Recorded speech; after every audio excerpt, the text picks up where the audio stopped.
Hi everyone. Daily KPSC paper ಏನು solve ಮಾಡ್ತಿದ್ವಿ. Daily ಒಂದು ಪೇಪರ್ ಅಂತಂದು ಆ ಸೀರೀಸ್ ಏನು ಮಾಡ್ತಿದ್ದೀನಿ. ಇವತ್ತು 8ನೇ ಕ್ಲಾಸ್ ಆಗಿರುತ್ತೆ, ಅಂದರೆ 8ನೇ ಪೇಪರ್ ಆಗಿರುತ್ತೆ. ಇವತ್ತು ಕೂಡ ಗ್ರೂಪ್ ಬಿ ಪೇಪರ್ನೇ ತೊಗೊಂಡಿದ್ದೀನಿ. ಇಲ್ಲಿದೆ ನೋಡಿರಿ, 300 ಮಾರ್ಕ್ಸು. ಇದರಲ್ಲಿ ಯಾವುದಂದರೆ ಅಸಿಸ್ಟೆಂಟ್ ಎಲೆಕ್ಟ್ರಿಕಲ್ ಇನ್ಸ್ಪೆಕ್ಟರ್ ಆ ಪೇಪರ್ ತೊಗೊಂಡಿದ್ದೀನಿ. ಇದು 2023 ಜೂನ್ 4ರಂದು ನಡೆದಿರುತ್ತೆ. ಕೋಡ್ ಬೇಕಾದರೆ ನೋಡ್ಕೋಬೋದು ನೀವು, 529. ಇದ್ರ ಕೋಡು 529. ಬೇಕಾದ್ರೆ ನೀವು KPSC ವೆಬ್ಸೈಟಲ್ಲಿ ಹೋಗಿ ಚೆಕ್ ಮಾಡಿಕೊಂಡು ನೋಡ್ಕೊಳ್ಳಿ. ಓಕೆ, ಇನ್ನು ಕಳೆದ 7 ವಿಡಿಯೋನ ಯಾರು ನೋಡಿಲ್ಲ, 7 ಪೇಪರ್ನ ಅದು ನೋಡ್ಕೊಂಬನ್ನಿ.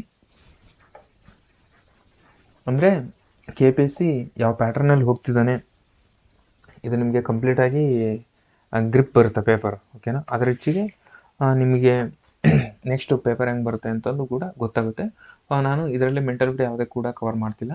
ಇದರಲ್ಲೇ ಇಂಗ್ಲೀಷ್ ಕೂಡ, ಕನ್ನಡ ಇಂಗ್ಲೀಷ್ ಕೂಡ ಎರಡೂ ಪೇಪರಲ್ಲಿ, ಎರಡೂ ಲ್ಯಾಂಗ್ವೇಜಲ್ಲೂ ಪೇಪರ್ ನಿಮಗೆ PDF ಟೆಲಿಗ್ರಾಮ್ ಚಾನಲ್ ಸಿಗುತ್ತೆ.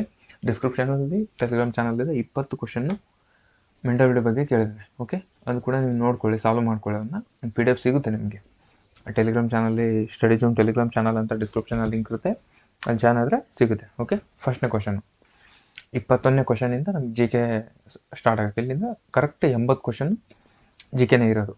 ಓಕೆ, ನೆಕ್ಸ್ಟ್ ಇತ್ತೀಚೆಗೆ ಹಾಗೆ ಫಸ್ಟ್ ಟೈಮ್ ಕ್ಲಾಸಸ್ ನೋಡ್ತಿರೋರು ಸಬ್ಸ್ಕ್ರೈಬ್ ಮಾಡ್ಕೊಂಡು ಕ್ಲಾಸ್ ನೋಡಿ ಅಂತ ಹೇಳ್ತಾ, ಇತ್ತೀಚೆಗೆ ಭಾರತದ SDG ಸಸ್ಟೈನಬಲ್ ಡೆವಲಪ್ಮೆಂಟ್ ಗೋಲ್ಸ್ 17 ಇದಾವಲ್ವಾ, ಅದರ ಬಗ್ಗೆ ಕೇಳ್ತಿದ್ದಾನೆ. ಸೂಚ್ಯಂಕ 2020ಕ್ಕೆ ಸಂಬಂಧಿಸಿದಂತೆ ಈ ಕೆಳಗಿನ ವಿವರಣೆಗಳನ್ನು ಪರಿಗಣಿಸಿ ಅಂತ ಕೊಟ್ಟಿದ್ದಾನೆ. ಓಕೆ, ಫಸ್ಟ್ನೇ ಹೇಳಿಕೆ ಏನು ಕೊಟ್ಟಿದ್ದಾನೆ, ಭಾರತ ಸರ್ಕಾರದ ಪರಿಸರ ಮತ್ತು ಅರಣ್ಯ ಮಂತ್ರಾಲಯವು ಪ್ರಕಟಿಸಿದೆ. ಇದನ್ನ ಸೂಚ್ಯಂಕವನ್ನು ಭಾರತ ಮಂತ್ರಾಲಯವು ಅಂದರೆ ಭಾರತ ಸರ್ಕಾರದ ಪರಿಸರ ಮತ್ತು ಅರಣ್ಯ ಸಚಿವಾಲಯವು ಪ್ರಕಟಿಸ್ತದೆ ಅಂತ ಒಂದನೇ ಹೇಳಿಕೆ ಕೊಟ್ಟಿದ್ದಾನೆ. ಎರಡನೇ ಹೇಳಿಕೆ, ಪೂರ್ಣ ಭಾರತದಲ್ಲಿ ಕರ್ನಾಟಕದ ಅಂಕ ಹೆಚ್ಚಿದೆ.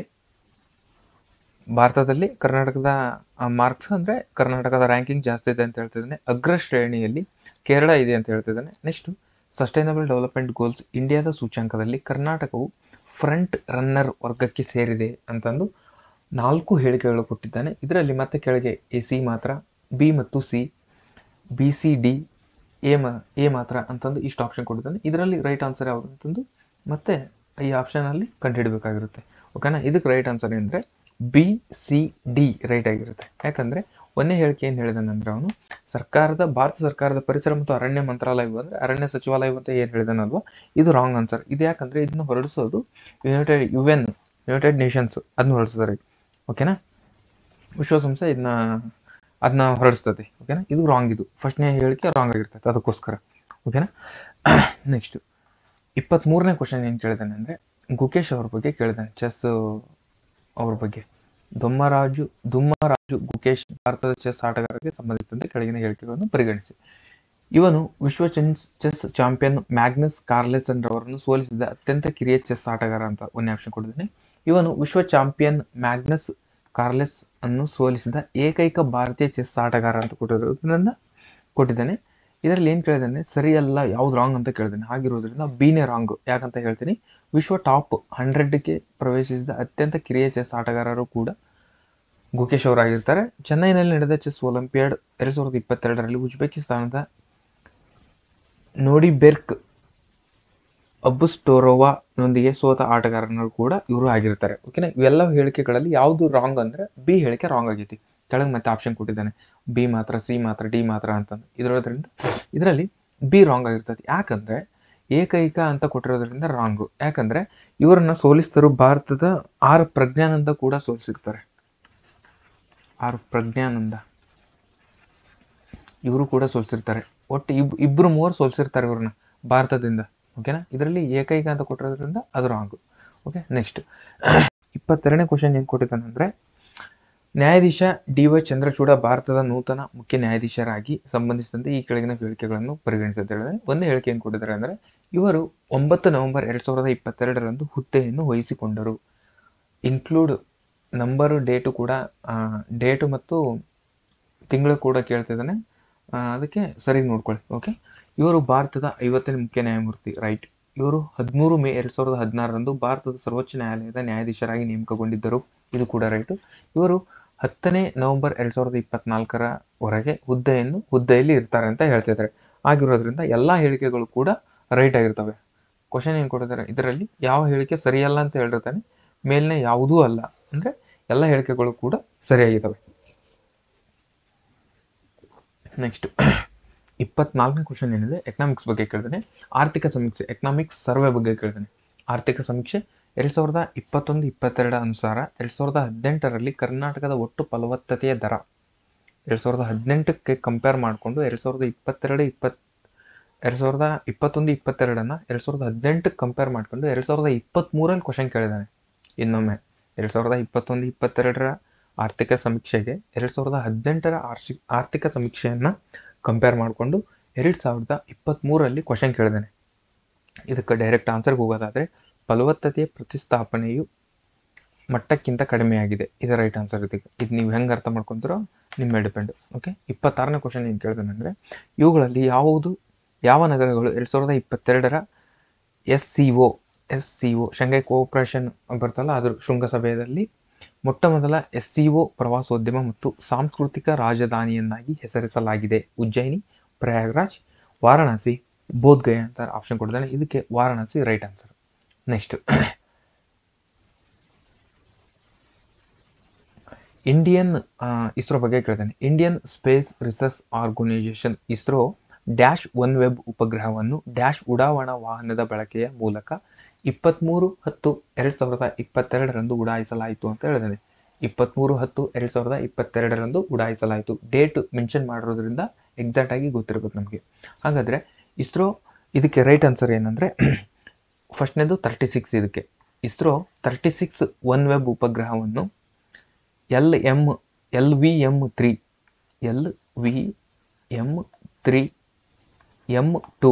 ಅಂದರೆ ಫಸ್ಟ್ನೇ ಆಪ್ಷನ್ ರೈಟ್. ಇದಕ್ಕೆ Indian space research organisation ISRO 36 OneWeb ಉಪಗ್ರಹವನ್ನು LVM3 ಉಡಾವಣಾ ವಾಹನದ ಬಳಕೆಯ ಮೂಲಕ 23/10/2022ರಂದು ಉಡಾಯಿಸಲಾಯಿತು. ಓಕೆನಾ. ನೆಕ್ಸ್ಟ್ ಭಾರತದಲ್ಲಿ 27ನೇ ಕ್ವಶನ್, ಭಾರತದಲ್ಲಿ ಮೊದಲ ಅರೆವಾಹಕ ಅಂದರೆ ಸೆಮಿ ಕಂಡಕ್ಟರ್ ಅನ್ನು ಸ್ಥಾಪಿಸುವುದಕ್ಕೆ ಸಂಬಂಧಿಸಿದಂತೆ ಕೆಳಗಿನ ವಿವರಣೆಗಳಲ್ಲಿ ಯಾವುದು ಸರಿಯಾಗಿದೆ ಅಂತ ಕೇಳ್ತಾನೆ. ಸೆಮಿ ಕಂಡಕ್ಟರ್ ಬಗ್ಗೆ ಕೇಳ್ತಾನೆ. ಇದು ಗುಜರಾತ್ನಲ್ಲಿ ಸ್ಥಾಪಿತವಾಗಿದೆ. ಇದು ವೇದಾಂತ್ ಮತ್ತು ಫಾಕ್ಸ್ಕಾನ್ ಇವರ ಜಂಟಿ ಉದ್ಯಮವಾಗಿದೆ ಅಂತ ಹೇಳಿದಾನೆ. ನೆಕ್ಸ್ಟು ಇದು ರಿಲಯನ್ಸ್ ಮತ್ತು HCL ಅವರ ಜಂಟಿ ಉದ್ಯಮವಾಗಿದೆ ಅಂತ ಹೇಳಿದಾರಲ್ಲ, ಇದೇ ರಾಂಗ್. ಇದು ಯಾರ ಜಂಟಿ ಉದ್ಯಮ ಆಗಿರ್ತದೆ ಅಂದರೆ ಇದು ಟಾಟಾ ಎಲೆಕ್ಟ್ರಾನಿಕ್ಸ್ ಅಂಡ್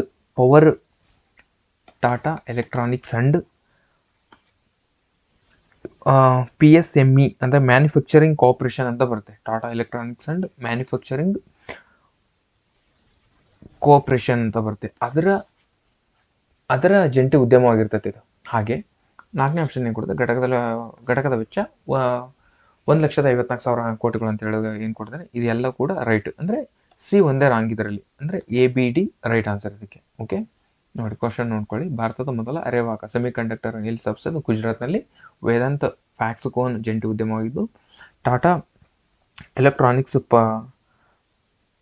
ಮತ್ತು semi conductor manufacturing cooperation Taiwan ಇವರ ಜಂಟಿ ಉದ್ಯಮವಾಗಿದ್ದು 1,54,000 ಕೋಟಿಗಳ ಹೂಡಿಕೆ ಮೊತ್ತವಾಗಿರ್ತದೆ ಇದು.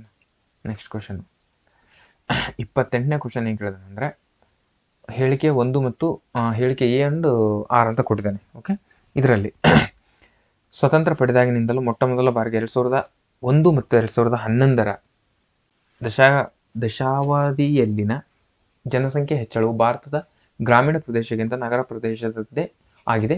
ಗ್ರಾಮೀಣ ಪ್ರದೇಶದಲ್ಲಿ ಸಂಪೂರ್ಣ ಜನಸಂಖ್ಯೆ ಕುಸಿದಿದೆ. ಅಬ್ಸಲ್ಯೂಟ್ ಕೊಟ್ಟಿರೋದಕ್ಕೆ ಎರಡನೇದು ರಾಂಗು. ಯಾಕಂದರೆ ಸ್ವತಂತ್ರ ಪಡೆದಾಗಿನಿಂದಲೂ ಮೊಟ್ಟ ಮೊದಲ ಬಾರಿಗೆ 2001-2011ರ ದಶಕದಲ್ಲಿ ಜನಸಂಖ್ಯೆ ಹೆಚ್ಚಳವು ಭಾರತದ ಗ್ರಾಮೀಣ ಪ್ರದೇಶಕ್ಕಿಂತ ನಗರ ಪ್ರದೇಶದ್ದೇ ಆಗಿದೆ ಅಂತ ಹೇಳಿದ್ರೆ ಇದು ಒಂದೇದು ರೈಟು. ಆದರೆ ಗ್ರಾಮೀಣ ಪ್ರದೇಶದಲ್ಲಿ ಸಂಪೂರ್ಣವಾಗಿ ಕುಸಿದಿದೆ ಅಂದ್ರೂ ಅದು ರೈಟು. ಬಟ್ ಗ್ರಾಮೀಣ ಪ್ರದೇಶದಲ್ಲಿ ಕುಸಿದಿದೆ ರೈಟು, ಬಟ್ ಸಂಪೂರ್ಣ ಅಂದ್ರೂ ಬಂದಿರೋದ್ರಿಂದ ಇದು ರಾಂಗು. ಆಗಿರೋದ್ರಿಂದ ಎ ಮಾತ್ರ ಸರಿಯಾಗಿದ್ದು ಆರ್ ಕಾರಣ ತಪ್ಪಾಗಿರುತ್ತದೆ. ಅಂದರೆ ಎರಡನೇ ಆಪ್ಷನ್ ರೈಟ್ ಅದಕ್ಕೆ. ನೆಕ್ಸ್ಟ್ 30ನೇ ಕ್ವಶನು, ಪ್ರಸಿದ್ಧ ಜೈನ ಕೇಂದ್ರ ಶ್ರವಣಬೆಳಗೊಳವನ್ನು ಅದರ ಅಡಮಾನದಿಂದ ಬಿಡುಗಡೆಗೊಳಿಸಿದವರು ಯಾರು? ಜೈನ ಶ್ರವಣಬೆಳಗೊಳವನ್ನು ಬಿಡುಗಡೆಗೊಳಿಸಿದವರು ಯಾರು? ಚಾಮರಾಜೇಂದ್ರ ಒಡೆಯರ್, ನಾಲ್ವಡಿ ಕೃಷ್ಣರಾಜ ಒಡೆಯರ್, ಮುಮ್ಮಡಿ ಕೃಷ್ಣರಾಜ ಒಡೆಯರ್, 10ನೇ ಚಾಮರಾಜೇಂದ್ರ ಒಡೆಯರ್ ಅಂತಿದೆ. 10ನೇ ಚಾಮರಾಜ ಒಡೆಯರ್ ಬೀಳಿಸ್ತಾರೆ. ನೆಕ್ಸ್ಟ್ 31ನೇ ಕ್ವಶನ್. ಪ್ರಥಮ ಮೈಸೂರು ಆಂಗ್ಲೋ ಮೈಸೂರು ಯುದ್ಧದಲ್ಲಿ ಹೈದರ್ ಅಲಿಯಿಂದ ಸೋಲಿಸಲ್ಪಟ್ಟ ಬಕ್ಸರ್ ಕದನದ ವಿಜಯಿ ಯಾರು? ಇಲ್ಲಿ 2 ಯುದ್ಧಗಳನ್ನು ಮಿಕ್ಸ್ ಮಾಡ್ಕೊಂಡು ಕ್ವಶನ್ ಕೇಳಿದ್ದಾನೆ. 1ನೇ ಕ್ವಶನ್ ಏನಂದ್ರೆ, ಪ್ರಥಮ ಮೈಸೂರು ಆಂಗ್ಲೋ ಯುದ್ಧದಲ್ಲಿ ಹೈದರ್ ಅಲಿಯಿಂದ ಸೋಲಿಸಲ್ಪಟ್ಟ ಅಂದ್ರೆ ಹೈದರ್ ಅಲಿ ಅಪೋಸಿಟ್ ಸೋತರ ಯಾರು? ನೆಕ್ಸ್ಟ್ ಕ್ವಶನ್, ಬಕ್ಸರ್ ಕದನದ ವಿಜಯಿ ಯಾರು ಅಂತ ಕ್ವಶನ್ ಕೇಳಿದ್ದಾನೆ. ಓಕೆನಾ? ಎರಡಕ್ಕೂ ಸೇರಿ ಒಂದೇ ಆನ್ಸರ್. ಬೈಲಿ, ಮನ್ರೋ, ಐರ್ಕೋಟ್, ಎಡ್ಮಂಡ್ ಬರ್ಕ್ ಅಂತ ಏನ್ ಕೊಟ್ಟಿದ್ದಾನೆ ಆಪ್ಷನ್, ಇದಕ್ಕೆ ಐರ್ಕೋಟ್ ರೈಟ್ ಆನ್ಸರ್. ಓಕೆ, ಇದು ಮೊದಲ ಆಂಗ್ಲೋ ಮೈಸೂರು ಯುದ್ಧ ಯಾವಾಗ ನಡೀತದೆ ಅಂದ್ರೆ 1767ರಿಂದ 1769 ಆ ಮಧ್ಯೆ ನಡೀತದೆ. ನೆಕ್ಸ್ಟ್ 32ನೇ ಕ್ವಶನ್. 1924ರಲ್ಲಿ ಜಾನ್ ಮಾರ್ಷಲ್ ಸಿಂಧೂ ಕಣಿವೆಯ ನಾಗರಿಕತೆಯ ಅನ್ವೇಷಣೆಯನ್ನು ಯಾವ ಪತ್ರಿಕೆಯಲ್ಲಿ ಪ್ರಕಟಿಸಿದರು?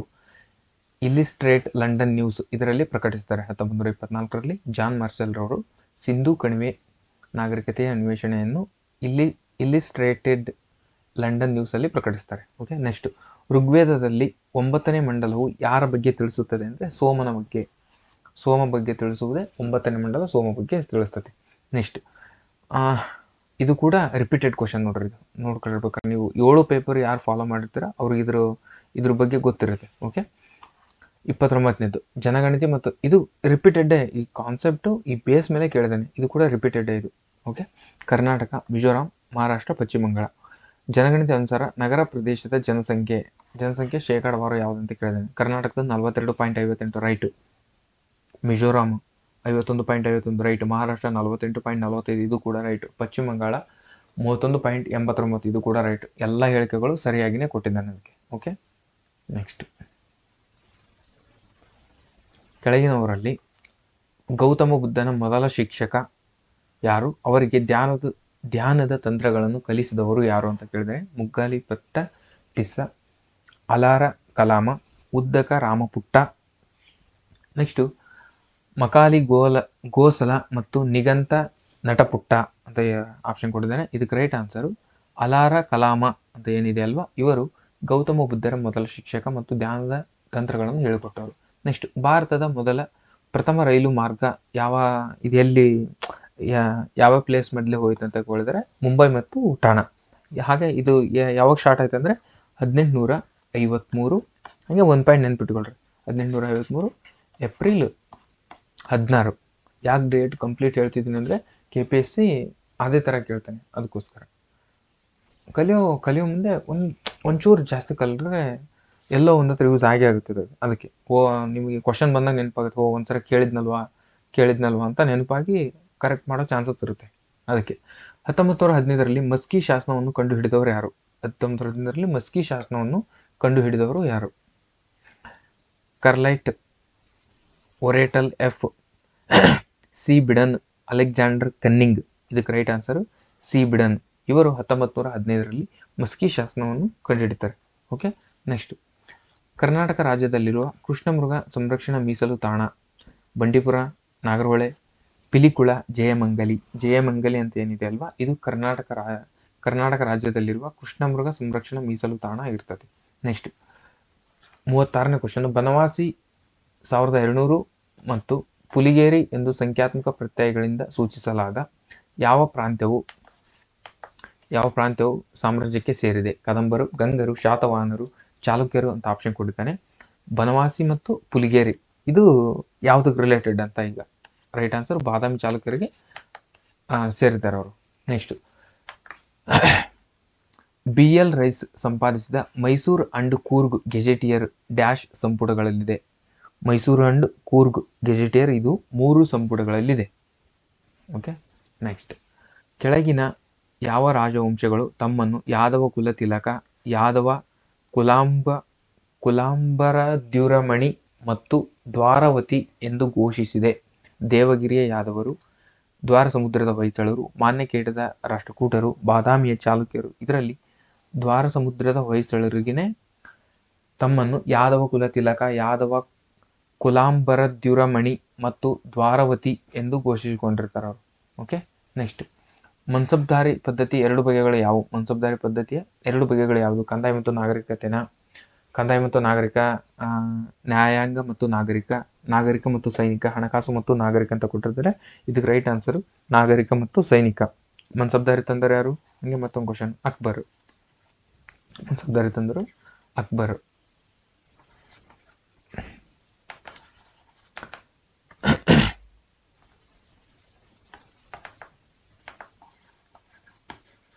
ಅಕ್ಬರ್ ಆಯ್ತಾ, ಯಾವಾಗ ತಂದ್ರು? 1571. ಓಕೆನಾ? ಇವರು ಮೊಘಲ್ ದೊರೆ ಅಂದರೆ ಅದು ಒಂದು ಪಾಯಿಂಟ್. ನೆಕ್ಸ್ಟ್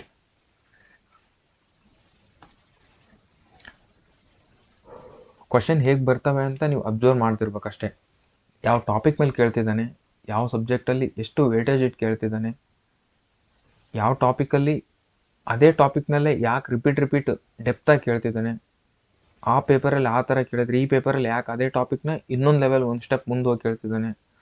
ಈ ಥರ ಕಂಪೇರ್ ಮಾಡ್ಕೊತ ಹೋದರೆ ನೀವು ಓದುವಾಗ ಸರಿಯಾಗಿ ಅರ್ಥ ಆಗುತ್ತೆ ಅಂತ ನನಗನ್ಸುತ್ತೆ. ಓಕೆ, ಜಾಗತಿಕ ಅರಣ್ಯ ಸಂಪನ್ಮೂಲ ನಿರ್ಧಾರಣ ವರದಿ 2020 ಪ್ರಕಾರ ಪ್ರಪಂಚದಲ್ಲಿನ ತಲಾ ಅರಣ್ಯ ಪ್ರದೇಶವನ್ನು ಕರೆಂಟ್ ಅಫೇರ್ಸು ವರ್ಷ ಗಂಟಲೆ ಓದ್ತಿರ. ಯೂಟ್ಯೂಬಲ್ಲೂ ಕೂಡ ನಾನು ಭಾಳ ವೀಡಿಯೋಸ್ ಅಬ್ಸರ್ವ್ ಮಾಡಿದ್ರಿಂದ 1 ಇಯರ್ ಅಂತಂದು ಹಿಂಗೆ ಕ್ಲಾಸಸ್ ಮಾಡಿರ್ತಾರೆ. ಬಟ್ ಇಲ್ಲಿ ಕ್ವಶನ್ ಹೆಂಗೆ ಕೇಳ್ತಿದ್ದಾನೆ ಅವನು? 2023 ಪೇಪರ್ ನಡೆದಿದೆ ಅಂತ ಹೇಳಿದೆ ನಾನು. ಇಲ್ಲಿ ನೋಡಿ ಏನು ಕೇಳಿದ್ದಾನೆ, 2020 ರಿಪೋರ್ಟ್ ಕೇಳ್ತಿದ್ದಾನೆ. ನೀವು 3 ವರ್ಷ ಹಿಂದೆ ಹೋಗಿ ಓದ್ತಿದ್ರಾ, 4 ವರ್ಷ ಹಿಂದೆ ಹೋಗಿ ಓದ್ತಿದ್ರಾ? ಕ್ವಶನ್ ಅಲ್ಲಿ ಕೇಳ್ತಿದ್ದಾನೆ ಅಂದಾಗ ನಾ ಸಜೆಸ್ಟ್ ಮಾಡೋದೇನಂದ್ರೆ, ನಿಮಗೆ ಕರೆಂಟ್ ಅಫೇರ್ಸ್ಗಿಂತ ಜಾಸ್ತಿ ಸ್ಟ್ಯಾಟಿಕ್ ಸ್ಟ್ರಾಂಗ್ ಆಗಿ KPSC ಮಾಡ್ಬೇಕು ಅಂದ್ಕೊಳೋರು ಸ್ಟ್ಯಾಟಿಕ್ ಜಿ ಕೆ ಇದೆ ಅಲ್ವಾ, ಅದನ್ನ ಸ್ವಲ್ಪ ಜಾಸ್ತಿ ಸ್ಟ್ರಾಂಗ್ ಆಗಿ. ಯಾಕಂದರೆ ಅವನು ಕರೆಂಟ್ ಅಫೇರ್ಸ್ ನೋಡಿ 2020 ಅಂತ ಕೇಳಿದಾನೆ, ಬಟ್ ಪೇಪರ್ ನಡೆದಿರೋದು 2023 ಜುಲೈಯಲ್ಲಿ. ಓಕೆ, ಅದಕ್ಕೆ ನೋಡಿ ನೀವು ಪೇಪರ್ ಯಾವ್ಯಾವ ರೀತಿ ಬರ್ತಿದೆ ಅಂತ ನಾನು ಕೂಡ ಹೇಳ್ತಿದ್ದೀನಿ. ನಿಮ್ದು ಅಪ್ರೋಚ್ ಹೇಗಿರುತ್ತೆ, ನೀವು ಯಾವ ರೀತಿ ಓದ್ತೀರಾ, ಯಾವ ರೀತಿ ಪ್ಲಾನ್ ಮಾಡ್ಕೊಂಡು ಓದ್ತೀರಾ ಅಂತಂದು ನೋಡ್ಕೊಂಡು ಓದಿ ಒಟ್ಟು. ಓಕೆ, ಇದಕ್ಕೆ ರೈಟ್ ಆನ್ಸರ್ ಅಂದರೆ 0.25 ಹೆಕ್ಟೇರ್. ನೆಕ್ಸ್ಟ್ ಹೇಳಿಕೆ 1, ಹೇಳಿಕೆ 2 ಆ ಥರ ಕೊಟ್ಟಿದ್ದಾನೆ. ಕೆಳಗಿನ ಹೇಳಿಕೆಗಳನ್ನು ಹೇಳಿಕೆ ಎ ಮತ್ತು ಹೇಳಿಕೆ 6. ಓಕೆನಾ? ಹೇಳಿಕೆ 1, ಹವಳಗಳು ಉಷ್ಣವಲಯದ ಮಹಾಸಾಗರಗಳಲ್ಲಿ ಮತ್ತು ಸಮುದ್ರಗಳಲ್ಲಿ ಪ್ರಮುಖವಾಗಿ ಕಂಡುಬರುತ್ತವೆ. ಇಲ್ಲಿ ಸರಾಸರಿ ವಾರ್ಷಿಕ ತಾಪಮಾನ 20 ಡಿಗ್ರಿ ಸೆಲ್ಸಿಯಸ್ ಇಂದ 21 ಡಿಗ್ರಿ ಸೆಲ್ಸಿಯಸ್. ಲಾಸ್ಟ್ ಪೇಪರಲ್ಲೂ ಕೂಡ ಹವಳದ ಬಗ್ಗೆನೇ ಡಿಗ್ರಿ ಸೆಲ್ಸಿಯಸ್ ರಾಂಗ್ ಕೊಟ್ಟು ಕೇಳಿದ್ದ, ಬಟ್ ಇದರಲ್ಲಿ ರೈಟ್ ಇದೆ. ಅಲ್ಲಿ ರಾಂಗ್ ಕೊಟ್ಟು ಆ ಹೇಳಿಕೆನ ರಾಂಗ್ ಮಾಡಿದ್ದ, ಬಟ್ ಇಲ್ಲಿ ಹೇಳಿಕೆನ ಅದನ್ನೇ ಕೊಟ್ಟು ಅದನ್ನೇ ರೈಟ್ ಮಾಡಿದ್ದಾನೆ. ಇದಕ್ಕೆ ಕಂಪೇರ್ ಮಾಡ್ಕೊಂಡು ನೀವು ಇಷ್ಟು ಪೇಪರ್ನ ನೋಡ್ಕೊಂತ ಬಂದರೆ KPSC ನಿಮಗೆ ಗ್ರಿಪ್ ಬಂದಿರುತ್ತೆ.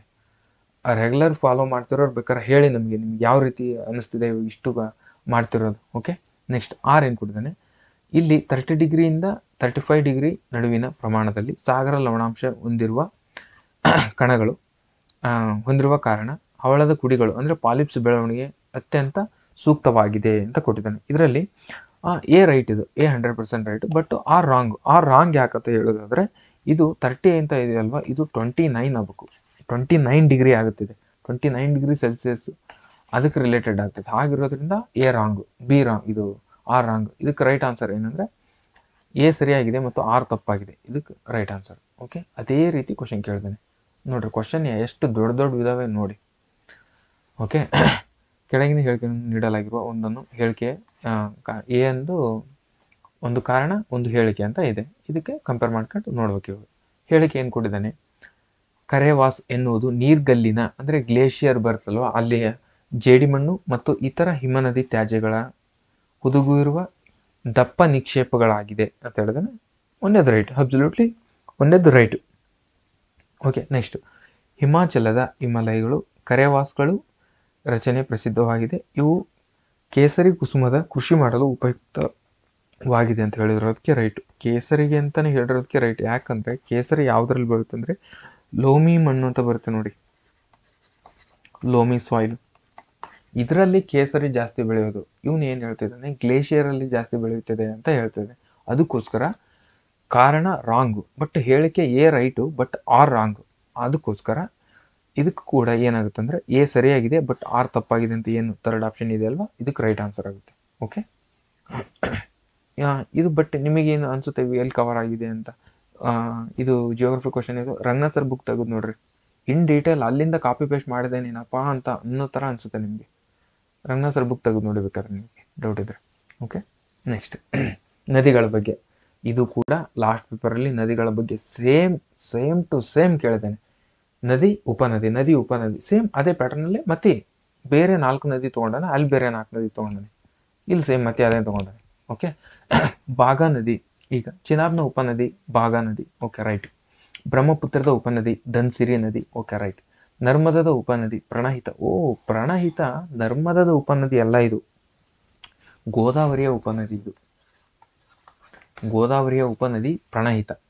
ಇಂಡಸ್ನ ಉಪನದಿ ನುಬ್ರು ನದಿ, ಇದು ಕೂಡ ರೈಟ್. ಓಕೆನಾ. ನೆಕ್ಸ್ಟ್ ಏನು ಕೇಳಿದ್ರೆ 2020 ಕಾಮನ್ವೆಲ್ತ್ ಗೇಮ್ಸ್ನಲ್ಲಿ ಬಜರಂಗ್ ಪುನಿಯಾ ಕುಸ್ತಿ ಪಂದ್ಯ ಯಾವ ವರ್ಗದಲ್ಲಿ ಚಿನ್ನದ ಪದಕವನ್ನು ಗೆದ್ದಿದೆ ಅಂತ 65 kg ಚಿನ್ನದ ಪದಕ ಗೆದ್ದಿದ್ದಾರೆ ಅವರು.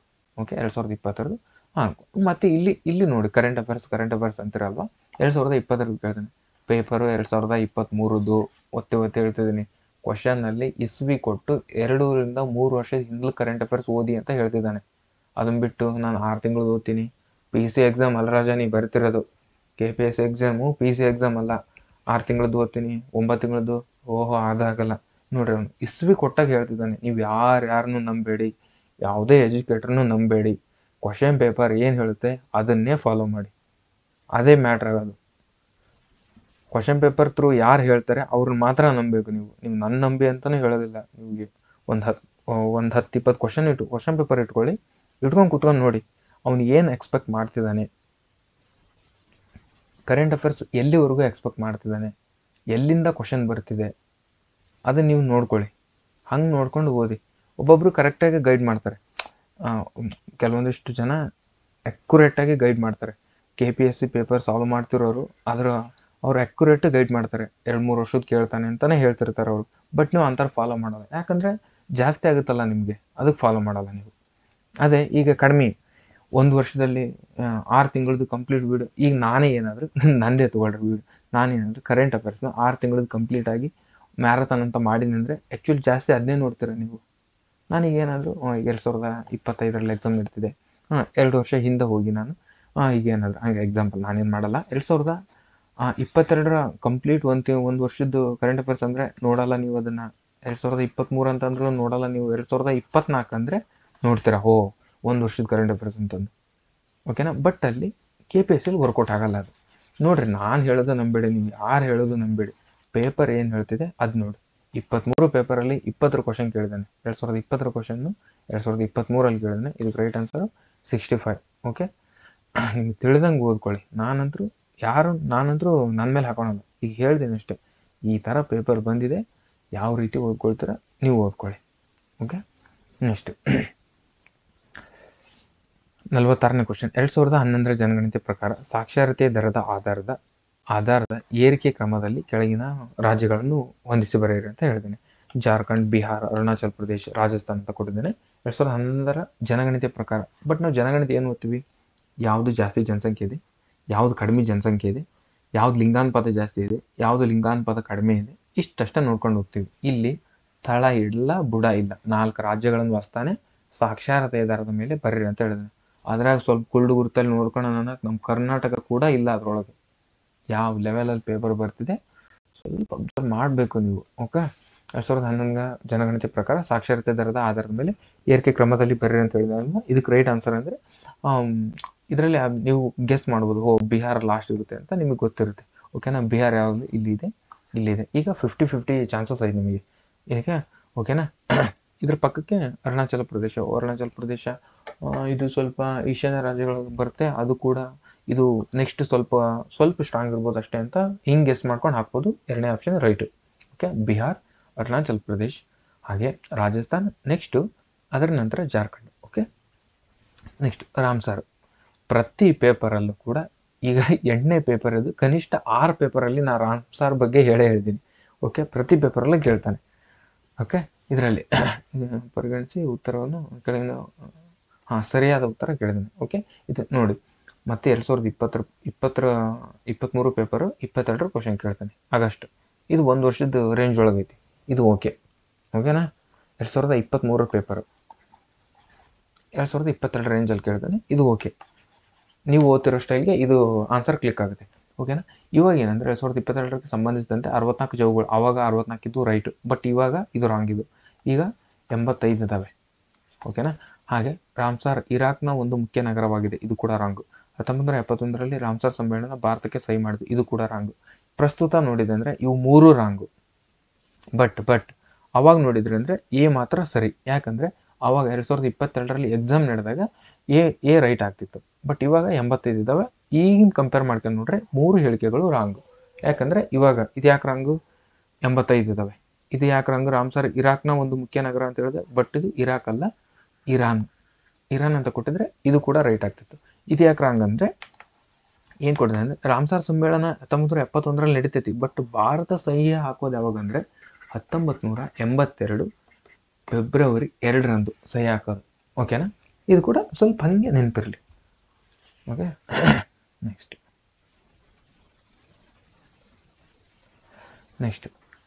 ಕರೆಂಟ್ ಅಫೇರ್ಸಲ್ಲಿ ಪ್ರತಿದಿನ ಕ್ವಶನ್ ಅಂದರೆ ಪ್ಯಾರಾಸೆಲ್ ದ್ವೀಪ ಎಲ್ಲಿ ಕಂಡು ಬರ್ತದೆ? ಇಷ್ಟ ಕ್ವಶನ್. ಪ್ಯಾರಾಸೆಲ್ ದ್ವೀಪ ಎಲ್ಲಿ ಕಂಡು ಬರ್ತದೆ?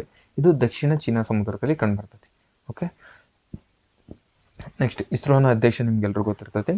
ನೆಕ್ಸ್ಟ್ 52ನೇ ಕ್ವಶನ್. ಕೆಳಗಿನ ಯಾವ ಪರಿಸ್ಥಿತಿ ಉಷ್ಣವಲಯದ ಚಂಡಮಾರುತ ರಚನೆಗೆ ಸಹಾಯಕವಾಗಿದೆ? ಚಂಡಮಾರುತದ ಬಗ್ಗೆ ಪ್ರತಿ ಸರಿ ಕ್ವಶನ್ ಬರ್ತದೆ. ಚಂಡಮಾರುತ ಏನು ಕೇಳ್ತಾನೆ ಅಂದರೆ, ಇಲ್ಲಾಂದರೆ ಮಾರುತಗಳ ಬಗ್ಗೆ ಈಗ ಬರ್ತದೆ ಕ್ವಶನ್.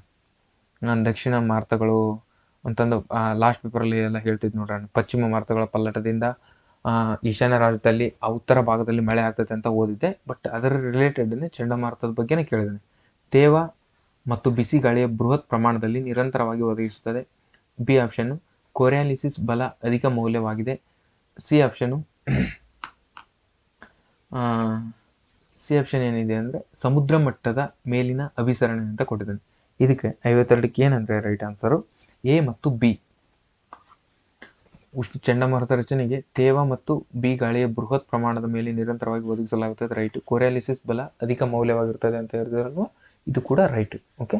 Next C wrong. ಅದಕ್ಕೆ ಜೀವ ವೈವಿಧ್ಯದ 2022ರ ಉದ್ದೇಶವೇನು ಅಂತ ಕೇಳಿದಾನೆ. ನಾನೀಗ 2022 ಹೇಳಲ್ಲ, 2024 ಹೇಳ್ತಾನೆ. ಇದಕ್ಕೆ ನೋಡೋದಾದ್ರೆ ಫಸ್ಟ್ನೇ ಆಪ್ಷನ್ ರೈಟ್. ಅದಕ್ಕೆ ಅದು ಬೇಡ ನಮಗೀಗ. 2024 ಕಂಪೇರ್ ಮಾಡ್ಕೊಂಡು ನೋಡೋದಾದ್ರೆ be part of the plan. Be part of the plan ಇದು ಮೇ 27ಗೆ ಜೀವ ವೈವಿಧ್ಯತಾ ದಿನ ಆಚರಣೆ ಮಾಡ್ತೀವಿ. ಮೇ 27ಗೆ 2024ರ ಥೀಮ್ ಏನಂದ್ರೆ be part of the plan. Okay. Next Koppen ರವರ ವಾಯುಗುಣದ ಬಗ್ಗೆ ಕೇಳಿದಾನೆ.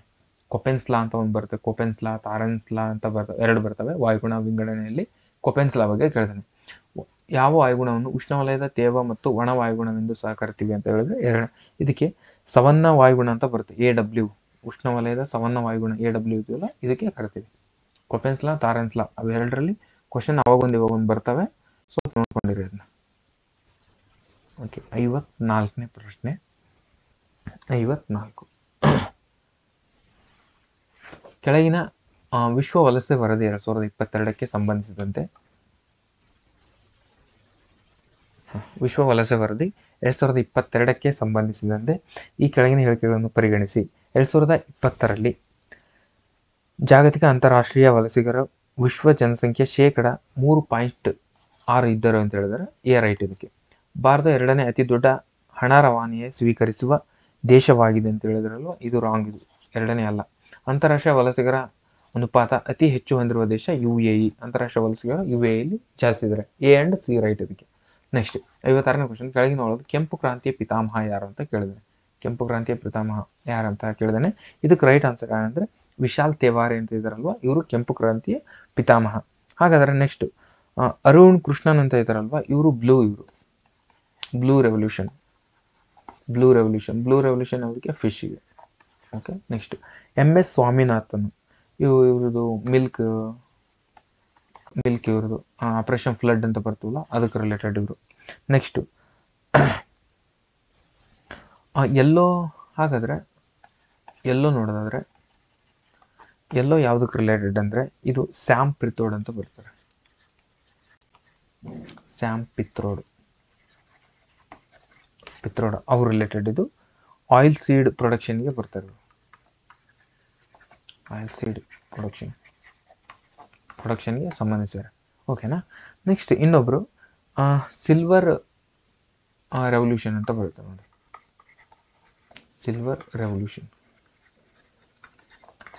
ರೆವಲ್ಯೂಷನ್ ಇದಕ್ಕೆ ಯಾರ ಪಿತಾಮಹ ಅಂದರೆ ಇಂದಿರಾ ಗಾಂಧಿ ಅವ್ರಿಗೆ. ಇಂದಿರಾ ಗಾಂಧಿ ಎಗ್ಗಿಗೆ ಸಂಬಂಧಿಸಿತ್ತು. ಓಕೆ, ನೆಕ್ಸ್ಟ್ ಹಂಗೆ ಸ್ವಲ್ಪ ಒಂದೆರಡು ನೋಡೋದು. 55ನೇ ಕ್ವಶನ್. 2021 ಭಾರತ ರಾಜ್ಯ ಅರಣ್ಯ ವರದಿ ಅನುಸಾರ ಕೆಳಗಿನ ಯಾವ ರಾಜ್ಯವು ಬೃಹತ್ತಾದ ಮ್ಯಾಂಗ್ರೋವ್ ಅರಣ್ಯ ಪ್ರದೇಶವನ್ನು ಹೊಂದಿದೆ? ಒಡಿಶಾ, ಗುಜರಾತ್. ಇದು ಗೊತ್ತಿರುತ್ತೆ, ಗುಜರಾತ್ ಇದು ರೈಟ್ ಆನ್ಸರ್. 57ನೇ ಕ್ವಶನ್. ಅಲ್ಲಿ ಲಾಸ್ಟ್ ಪೇಪರಲ್ಲಿ ಕರ್ನಾಟಕದಾಗ ಐತೆ ಇಲ್ಲ ಅಂತಂದು ಇಂಡೈರೆಕ್ಟ್ ಆಗಿ ಕೇಳಿದ್ದ. ಬಟ್ ಅದೇ ಟಾಪಿಕ್, ಮ್ಯಾಂಗ್ರೋವ್ ಅರಣ್ಯನೇ ಟಾಪಿಕ್ ಅವ್ರಿಗೆ, ಬಟ್ ಇಲ್ಲಿ ಜಾಸ್ತಿ ಎಲ್ಲಿದೆ ಅಂತ ಕೇಳಿದ್ದಾನೆ. ಆ ಪೇಪರಲ್ಲಿ ಇತ್ತು, ಈ ಪೇಪರಲ್ಲೂ ಇದೆ. ಓಕೆ, ಯಾವ ಸಂಸ್ಥೆಯು ನಿನ್ನೆ ಪೇಪರಲ್ಲಿ ಇತ್ತು, ಈ ಪೇಪರಲ್ಲಿ ಇದೆ. ಯಾವ ಸಂಸ್ಥೆಯು ರಾಷ್ಟ್ರೀಯ ಲಿಂಗ ಸೂಚ್ಯಂಕ ವರದಿ ಬಿಡುಗಡೆ ಮಾಡುತ್ತದೆ? ಇದು ರಾಷ್ಟ್ರೀಯ ಲಿಂಗ ಸೂಚ್ಯಂಕ ವರದಿ ಬಿಡುಗಡೆ ಮಾಡೋದು ನೀತಿ ಆಯೋಗ. ಓಕೆ, ಪುಸ್ತಕಗಳು ಮತ್ತು ಲೇಖಕರು ಕೇಳಿದಾನೆ. ಇಂಡಿಯಾ ವಿನ್ಸ್ ಫ್ರೀಡಮ್ ಇದು ಯಾರ್ದು ಅಂದರೆ ಅಬ್ದುಲ್ ಕಲಾಂ ಅವ್ರದ್ದು. ವೆಲ್ತ್ ಆಫ್ ನೇಷನ್ಸ್ ಯಾರ ಬುಕ್ ಅಂದರೆ Adam Smith. New dimensions of India's foreign policy ಇದು ಯಾರ್ದಂದ್ರೆ Atal Bihari Vajpayee. Eternal India Indira Gandhi. Okay, next 60ನೇ ಕ್ವಶನ್. ದುರಸ್ತಿ ಹಕ್ಕುಗಾಗಿ ಚೌಕಟ್ಟನ್ನು ಅಭಿವೃದ್ಧಿಪಡಿಸಲು ಗ್ರಾಹಕ ವ್ಯವಹಾರಗಳ ಇಲಾಖೆ ಸ್ಥಾಪಿಸಿದ ಸಮಿತಿಯನ್ನು ಡ್ಯಾಶ್ ಅವರು ಮುನ್ನಡೆಸುತ್ತಿದ್ದಾರೆ. ಇದು ಕರೆಂಟ್ ಅಫೇರ್ಸ್ ಕ್ವಶನ್. ಇದಕ್ಕೆ ನಿಧಿ ಕೆರೆ ಅವಾಗಿದ್ದು. ಓಕೆ, 61ನೇ ಕ್ವಶನ್ ಏನು ಕೇಳಿದೆ? ಭಾರತೀಯ ಸಂವಿಧಾನದ ತಿದ್ದುಪಡಿ ವಿಧಾನವನ್ನು ಎಲ್ಲಿಂದ ಎರವಲು ಪಡೆದಾರೆ? ಇದು ರೆಗ್ಯುಲರ್ ಕ್ವಶನ್. ದಕ್ಷಿಣ ಆಫ್ರಿಕಾದಿಂದ ಎರವಲು ಪಡೆದಾರೆ. ಓಕೆ, ಬೆಂಗಳೂರು ಎಂದು ಮರುನಾಮಕರಣ ಮಾಡಿದ್ದು ನವೆಂಬರ್ 1, 2014 ಮಾಡ್ತಾರೆ. 62ನೇ ಕ್ವಶನ್. 2011 ಜನಗಣತಿ ಪ್ರಕಾರ ಕೆಳಗಿನ ಯಾವ ರಾಜ್ಯದಲ್ಲಿ ಪುರುಷರು ಮತ್ತು ಸ್ತ್ರೀಯರ ಸಾಕ್ಷರತೆಯ ಅಂತರ ಕಡಿಮೆ ಇದೆ? ಡಿಫ್ರೆನ್ಸ್ ಯಾವುದರಲ್ಲಿ ಕಡಿಮೆ ಇದೆ ಅಂತ ಕೇಳ್ತಿದ್ದಾರೆ. ಇದಕ್ಕೆ ಯಾವ್ದು ಅಂದರೆ ಮಿಜೋರಾಂ. ಸ್ವಲ್ಪ ನಿಯರ್ ಈಕ್ವಲೆಂಟ್ ಇರೋ ರೇಂಜಲ್ಲೇ ಇದೆ. ಓಕೆನಾ, ಮಿಜೋರಾಂ ಅದಕ್ಕೆ right answer B. Next, dash ರಲ್ಲಿ ಭಾರತ ಮತ್ತು ವಿಶ್ವಸಂಸ್ಥೆಯ ಭಾರತ ಅಮೆರಿಕದ ವಾಣಿಜ್ಯ ನೀತಿ ವೇದಿಕೆಯ 12ನೇ ಮಂತ್ರಿ ಮಟ್ಟದ ಸಭೆಯನ್ನು ನಡೆಸಿತು. ನವೆಂಬರ್ 2021, ಜನವರಿ 2022, ಅಕ್ಟೋಬರ್ 2021, ಸೆಪ್ಟೆಂಬರ್ 2021 ಅಂತ ಕೊಡ್ತಾನೆ. ಇದಕ್ಕೆ ನವೆಂಬರ್ 2021 ರೈಟ್ ಆನ್ಸರ್. ನೆಕ್ಸ್ಟ್ ಇದು ನೋಡ್ಬಿಡೋಣ. ಭಾರತ ರಾಷ್ಟ್ರಪತಿಯವರು ಅನುಚ್ಛೇದ ಯಾವ ಅಡಿಯಲ್ಲಿ ಕ್ಷಮಾದಾನ ರಿಲೇಟೆಡ್ ಯಾವುದು ವಿಧಿ ಅಂತ ಕೇಳಿದ್ರೆ 72ನೇ ವಿಧಿ ಕ್ಷಮಾದಾನ. ರಾಷ್ಟ್ರಪತಿ ಮತ್ತು ಉಪರಾಷ್ಟ್ರಪತಿಯ ಎಲೆಕ್ಷನ್ ಬಗ್ಗೆ ಹೇಳೋದು 71. ಓಕೆನಾ, ರಾಜ್ಯಪಾಲರ ಕ್ಷಮಾದಾನ ಅಂದರೆ 161. ಓಕೆ, ಪ್ರೆಸಿಡೆಂಟಿಯಲ್ ಫಂಕ್ಷನ್ಸ್ ಬಗ್ಗೆ ಹೇಳೋದು 70ನೇ ವಿಧಿ. ಕೆಳಗಿನ ಯಾವ ಹೇಳಿಕೆ ಸರಿಯಾಗಿರೋ ಡೈರೆಕ್ಟಾಗಿ ಹೇಳೋದಾದ್ರೆ, ಕಾನೂನಿನ ಆಳ್ವಿಕೆಯು ಭಾರತ ಸಂವಿಧಾನದ ಮೂಲಭೂತ ಲಕ್ಷಣವಾಗಿದ್ದು ಅದನ್ನು ಸಂವಿಧಾನದ 368ನೇ ವಿಧಿಯಡಿಯಲ್ಲಿ ತಿದ್ದುಪಡಿ ಮಾಡಲಾಗುವುದಿಲ್ಲ. ಕಾನೂನಿನ ಆಳ್ವಿಕೆಯು ಭಾರತ ಸಂವಿಧಾನದ ಮೂಲಭೂತ ಲಕ್ಷಣವಾಗಿದ್ದು ಅದನ್ನು ಸಂವಿಧಾನದ 368ನೇ ವಿಧಿಯಡಿಯಲ್ಲಿ ತಿದ್ದುಪಡಿ ಮಾಡಲಾಗುವುದಿಲ್ಲ ಅಂತ ಹೇಳ್ತಾರೆ. ನೆಕ್ಸ್ಟ್, ಯಾವ ದೈತ್ಯ ಟೆಕ್ ಕಂಪನಿ ತನ್ನ ಮೊದಲ ವಾರ್ಷಿಕ ಮಾನವ ಹಕ್ಕು ವರದಿಯಲ್ಲಿ ಜುಲೈ 2022ರಲ್ಲಿ ಬಿಡುಗಡೆ ಮಾಡಿತು? IBM, Microsoft, Google, meta. ಇದಕ್ಕೆ ರೈಟ್ ಆನ್ಸರ್ ಮೆಟಾ ದೈತ್ಯ ಕಂಪನಿ ತನ್ನ ಮೊದಲ ವಾರ್ಷಿಕ ಮಾನವ ಹಕ್ಕು ವರದಿಯನ್ನು ಜುಲೈ 2022ರಂದು ಬಿಡುಗಡೆ ಮಾಡ್ತದೆ. ಓಕೆ, MP ಲ್ಯಾಂಡ್ಸ್ ಇದಕ್ಕೆ ಸಂಬಂಧಿಸಿದಂತೆ ಕೆಳಗಿನ ಯಾವುದು ಸರಿ ಅಂತ ಕೇಳಿದ್ರು. MP ಲ್ಯಾಂಡ್ಸ್ಗೆ ಸಂಬಂಧಿಸಿದಂತೆ ಕೆಳಗಿನವುಗಳಲ್ಲಿ ಯಾವುದು ಸರಿ? MP ಲ್ಯಾಂಡ್ಸ್ ನಿಧಿ ವಾರ್ಷಿಕ ಲ್ಯಾಪ್ಸ್ ಆಗಿರೋ ಇದು ಸರಿ ಯಾವುದಂದ್ರೆ 5 ಕೋಟಿ ಇದೆ ಅಲ್ವಾ, ಇದೇ ಸರಿ. MP ಲ್ಯಾಂಡ್ಸ್ ಪ್ರತಿ ಸಂಸದರಿಗೆ ಅಂದರೆ MLAಗೆ ವರ್ಷಕ್ಕೆ 5 ಕೋಟಿ ಮಂಜೂರು ಮಾಡ್ತಾರೆ.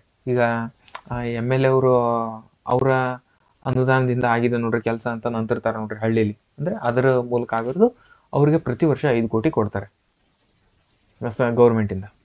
ಅವರು ಅವರ ಕ್ಷೇತ್ರದಲ್ಲಿ ಏನಾದರೂ ಇಂಪ್ಲಿಮೆಂಟ್ ಮಾಡಬಹುದು. ವಸ್ತುವಿನ ಬೆಲೆ ಕಡಿಮೆ ಆದಂತೆ ಗ್ರಾಹಕರ ನೈಜ ಆದಾಯ ಹೆಚ್ಚಾಗ್ತದೆ. ಎಕ್ಸಾಂಪಲ್ ಅಂದರೆ ವಸ್ತುವಿನ ಬೆಲೆ ಕಡಿಮೆ ಆದ, ಈಗ ಒಂದು ಎಕ್ಸಾಂಪಲ್, ಈಗ ವಸ್ತುವಿನ ಬೆಲೆ ಕಡಿಮೆ ಆದ, ಈಗ ರೆಗ್ಯುಲರ್ ಆಗಿ ತೊಗೊಳ್ಳೋದು ಏನಪ್ಪ ಅಂದರೆ ಆ ಒಂದು ಬಿಸ್ಕೆಟ್ ಅಥವಾ ಹಾಲನ್ನು ತೊಗೊಳ್ರಿ.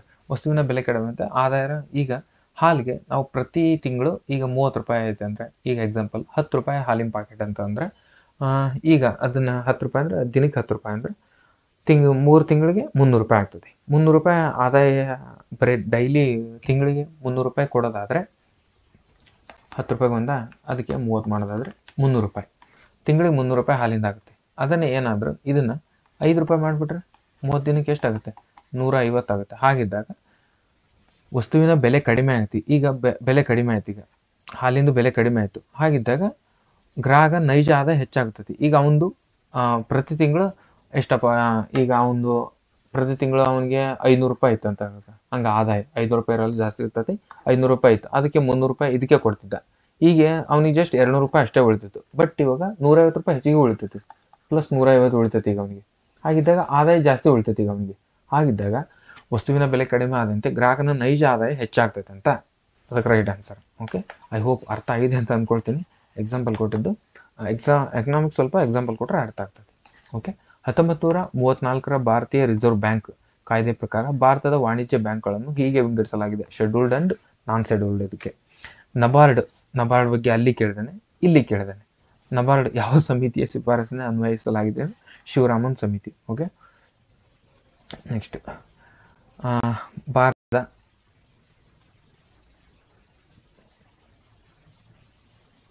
ಇದೆ ತಾನೆ? ಕರೆಕ್ಟ್ ಇದೆ. ಭಾರತದ ಪೆಟ್ರೋಲಿಯಂ ದೊರೆಯುವ ಸ್ಥಳಗಳು ಸರಿಯಾದ ಗುಂಪನ್ನು ಗುರುತಿಸಿ. ಭಾರತದಲ್ಲಿ ಪೆಟ್ರೋಲಿಯಂ ದೊರೆಯುವ ಸ್ಥಳಗಳು ಯಾವ್ಯಾವುದು ಸರಿಯಾಗಿ ಗುರುತಿಸಿರಿ ಅಂದರೆ ದಿಗ್ಬೋಯ್, ಬಾಂಬೆ ಹೈ, ಅಂಕಲೇಶ್ವರ, ಪೂರ್ವ ಗೋದಾವರಿ ಅಂತ ಕೊಟ್ಟಿದ್ದಾರೆ. ಇದೇ ರೈಟ್ ಆನ್ಸರ್. ದಿಗ್ಬೋಯ್ ಅಲ್ಲಿ ಸಿಗುತ್ತೆ, ಬಾಂಬೆ ಹೈಯಲ್ಲಿ ಸಿಗುತ್ತೆ, ಅಂಕಲೇಶ್ವರ ಮತ್ತು ಪೂರ್ವ ಗೋದಾವರಿ ಇಲ್ಲಿ ಕೂಡ ಪೆಟ್ರೋಲ್ ಸಿಗುತ್ತೆ. ಓಕೆ, ಕೆಳಗಿನ ಜಿಲ್ಲೆಗಳಲ್ಲಿ ಕಬ್ಬನ್ನು ಉತ್ಪಾದಿಸುವ ಜಿಲ್ಲೆಗಳು ಯಾವ್ಯಾವು ಅಂತ ಕೇಳಿದರೆ ಬೀದರ್, ಬೆಳಗಾವಿ, ಬಾಗಲಕೋಟೆ, ಮೈಸೂರು. 4 ಹೇಳಿಕೆಗಳು ಕೂಡ ಸರಿ. 4 ಜಿಲ್ಲೆಗಳಲ್ಲೂ ಕೂಡ ಕಬ್ಬು ದೊರೆಯುತ್ತದೆ. ಬೀದರ್, ಬೆಳಗಾವಿ, ಬಾಗಲಕೋಟೆ, ಮೈಸೂರಲ್ಲೂ ಕೂಡ ಕಬ್ಬು ಸಿಗುತ್ತೆ. ಓಕೆ, 2019ರ ಭಾರತದ ಮಾನವ ಅಭಿವೃದ್ಧಿ ಸೂಚ್ಯಂಕದ ವರದಿ ಪ್ರಕಾರ ಕರ್ನಾಟಕ ರಾಜ್ಯವು ಅತಿ ಹೆಚ್ಚು ಮಾನವ ಅಭಿವೃದ್ಧಿ ಹೊಂದಿದ ರಾಜ್ಯ, ಮಧ್ಯಮ ಮಾನವ ಅಭಿವೃದ್ಧಿ ಹೊಂದಿದ ರಾಜ್ಯ, ಸರಾಸರಿ ಮಾನವ ಅಭಿವೃದ್ಧಿ ಹೊಂದಿದ ರಾಜ್ಯ, ಕಡಿಮೆ ಮಾನವ ಅಭಿವೃದ್ಧಿ ಹೊಂದಿದ ರಾಜ್ಯ ಅಂತ ಹೇಳಿದ್ರಿಂದ ಇದು 2019 ಕೇಳ್ತಿದ್ದ ನೋಡಿ. ಮಧ್ಯಮ ಮಾನವ ಅಭಿವೃದ್ಧಿ ಹೊಂದಿದ ರಾಜ್ಯ. ಇಂಥ ಕ್ವಶನ್ಸ್ನ ಟಚ್ ಮಾಡೋಕ್ಕಾಗಲ್ಲ. 2019 ಕರೆಂಟ್ ಅಫೇರ್ಸ್ ಯಾವ ಓದ್ತಾರೆ ಹೇಳಿ? 2023 ಎಕ್ಸಾಮ್ಗೆ ಬಟ್ ಕ್ವಶನ್ ಬರ್ತದೆ. ಓಕೆ, ಹಣದ ಅಪಮೌಲ್ಯದ ಉದ್ದೇಶವೇನು? ರಫ್ತನ್ನು ಉತ್ತೇಜಿಸುವುದು. ಹಣದ ಅಪಮೌಲ್ಯದ ಉದ್ದೇಶ ರಫ್ತನ್ನು ಉತ್ತೇಜಿಸುವುದಾಗಿರ್ತದೆ. ನೆಕ್ಸ್ಟ್, ಫೆಡರಲ್ ರಿಸರ್ವ್ ಸಿಸ್ಟಮ್ ಇದು ಯಾವ ದೇಶದ ಸೆಂಟ್ರಲ್ ಬ್ಯಾಂಕ್ ಆಗಿದೆ? ಇದು USA. Federal system USA.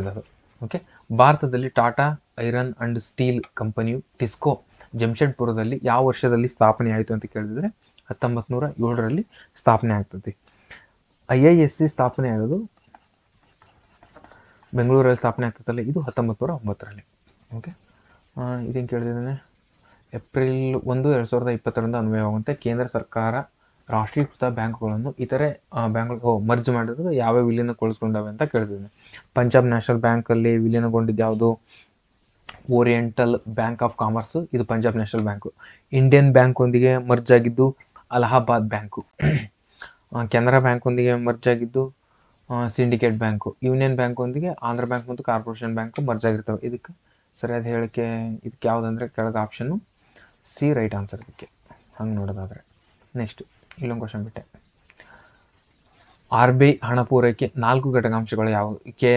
ಇದು ಎಕ್ಸಾಮ್ ಆಗಿನ ಒಂದು ಬಿಫೋರ್ ಆಯ್ತಲ್ಲ ಎಕ್ಸಾಮು, KPS ಎಕ್ಸಾಮು, ಅದರಲ್ಲಿ M3 ಬಗ್ಗೆ ಇನ್ ಡೀಟೈಲ್ ಆಗಿ ಕೊಟ್ಟು ಕೇಳಿದ್ದ. M3 ಬಗ್ಗೆನೇ 4 ಹೇಳಿಕೆ ಕೊಟ್ಟು ಕೇಳಿದ್ದ. ಇಲ್ಲಿ ಜಸ್ಟ್ RBI ಹಣದ ಪೂರೈಕೆ 4 ಘಟಕಾಂಶಗಳು ಯಾವುವು ಅಂತ ಕೇಳಿದ್ದಾನೆ ಈ ಪೇಪರಲ್ಲಿ. 2023 ಪೇಪರಲ್ಲಿ. 24ರ ಪೇಪರಲ್ಲಿ ಇದೇ ಟಾಪಿಕಲ್ಲಿ M3 ಬಗ್ಗೆ ಇನ್ ಡೀಟೇಲ್ ಕೇಳಿದ್ದ. ಜಾಣ ಆಗದವನು ಹುಡುಗ ಆದರೆ M1, M2, M3 ಇದೇನೇ ಕೇಳ್ತಿದ್ದಾನೆ ಅಂದರೆ M1, M2, M3, M4 ಕಂಪ್ಲೀಟಾಗಿ ಓದ್ಕೊಂಡು ಹೋದರೆ ಆ ಪೇಪರಲ್ಲಿ ಆ ಕ್ವಶನ್ಗೆ ಅಟೆಂಡ್ ಮಾಡ್ಬೋದಿತ್ತು. ಓಕೆ, ಈಗ ನೆಕ್ಸ್ಟ್ ಇದ್ರ ಮೇಲೆ ಬರ್ತಾ ಕ್ವಶನ್ ಫಿಕ್ಸ್ ಬರ್ತಾವೆ, ಬೇಕಾದ್ರೆ ನೋಡ್ತೀರಿ ನೀವು. ಈಗ ಹೇಳ್ತಿರೋ ಟಾಪಿಕಲ್ಲಿ ಕ್ವಶನ್ ರಿಪೀಟ್ ಆಗಲಿಲ್ಲ ಅಂದರೆ ಕೇಳಿ ನನಗೆ. ಓಕೆನಾ? RBI ಹಣ ಪೂರೈಕೆ 4 ಘಟಕಾಂಶಗಳನ್ನು ಗುರುತಿಸಿ. ಯಾವುದಂದ್ರೆ M1, M2, M3, M4. Okay, next 78ನೇ ಕ್ವಶನ್. ಕೆಳಗಿನವುಗಳಲ್ಲಿ ಯಾವುದು RBIನ ಹಣಕಾಸಿನ ಸಾಧನವಲ್ಲ? ಯಾವುದಲ್ಲ ಅಂತ ಕೇಳ್ತಿದ್ದಾನೆ. CRR ಹೌದು, SLR ಹೌದು, ಆಮೇಲೆ ತೆರೆದ ಮಾರುಕಟ್ಟೆ ಕಾರ್ಯಾಚರಣೆ ಅಂತ ಐತಲ್ವ, ಇದು ಕೂಡ ಹೌದು. ಕೊರತೆ ಹಣಕಾಸು ಅಲ್ಲ ಅದರದ್ದು. RBI ಹಣಕಾಸು ಸಾಧನ, ಕೊರತೆ ಹಣಕಾಸು ಅಲ್ಲ. ಓಕೆ, ಡಿಫಿಸಿಟ್ ಫೈನಾನ್ಸಿಂಗ್ ಅಂತ ಐತಲ್ವ, ಇದು ಅಲ್ಲ.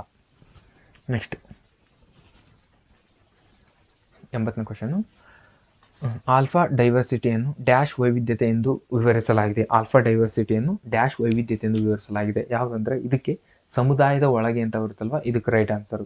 ಬೀಟಾ ಡೈವರ್ಸಿಟಿ ಅಂದ್ರೆ ಪರಿಸರ ವ್ಯವಸ್ಥೆಯ ನಡುವೆ.